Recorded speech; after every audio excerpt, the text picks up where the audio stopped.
I'm Patty Wagner, Curator of Education at the History Museum at the Castle. This photo is one of my favorite photos from the Schlafer collection. And basically, first glance, it looks like a downtown scene. There's wagons coming down the street and people around, and nothing special. If you look closer, if you just take 60 seconds and look a little bit closer, you'll notice quite a few things. First of all, it's not just a downtown photograph. It's actually a wagon race happening in downtown Appleton. You notice the people are parted on the sides, and the wagons, from all the dirt that's coming up from the dirt roads and the dust, are racing down the street. So that's a great little tidbit.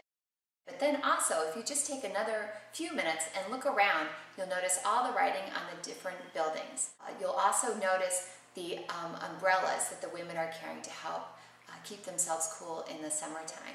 You'll notice the different hats that are being worn and the different clothes that are being worn, the different types of different stores that are up and down the avenue. And I always like to look up too at the tops of the buildings, because during a photo like this, there are always people perched in weird spots, either on the roofs or at the very tops of buildings. So it's always a fun place to look too.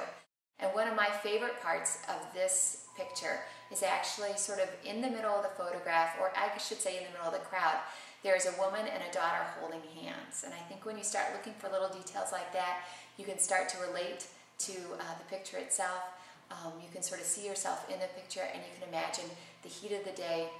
You can imagine yourself being part of that crowd, maybe even being the person riding the bike to the wagon race to watch.